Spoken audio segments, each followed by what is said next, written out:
నమస్తే. My name is Peddabaina Kumar, GK and current affairs faculty, Telangana BC study circle, Karimnagar.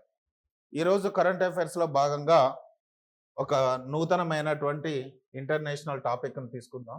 దీంట్లో భాగంగా 17వ Petersburg climate dialogue అంటే సదస్సు, ఇది ఎక్కడ జరిగింది దీన్ని చూద్దాం. 17వ పీటర్స్బర్గ్ క్లైమాట్ డైలాగ్ అనేటువంటిది ఇది ప్రతి సంవత్సరం జరుగుతుంది అనమాట. ఎక్కడ జరుగుతుంది?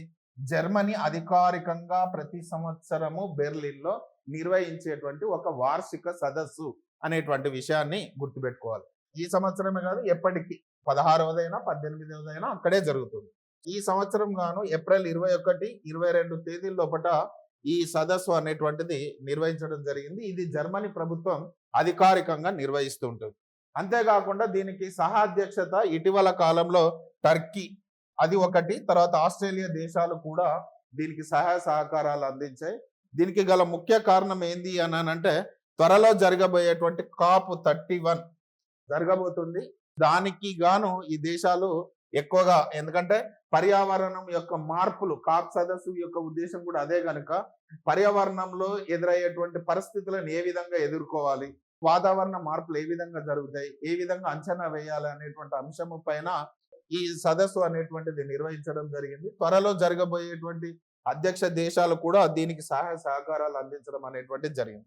ఇక్కడ మనం గుర్తుపెట్టుకోవాల్సినటువంటిది ఏంది అని అంటే, ఇప్పుడు ఇక్కడ చెప్పాం కదా, టర్కీలోని అంటాలియాల లోపల త్వరలో COP31 సదస్సు జరగబోతూ ఉంది. ఇక్కడ మనం గమనించినట్లయితే ఈ సదస్సులో ఎక్కువగా ముఖ్యంగా ఒక విషయాన్ని గమనించాలి.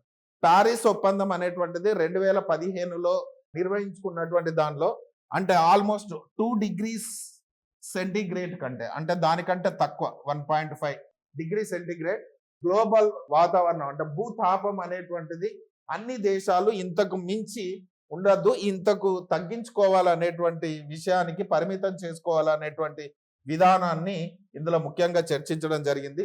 అదే కాకుండా 2030 నాటికి ప్రపంచవ్యాప్తంగా పునరుత్పాదక ఇంధన సామర్థ్యాన్ని 3 రేట్లు పెంచాలని నిర్ణయించారు. అదేవిధంగా క్లైమేట్ ఫైనాన్స్ గురించి, దీని లోపల మార్పులను ఏ విధంగా తట్టుకోవాలనేటువంటి అంశం మీద కూడా చర్చించడం జరిగింది.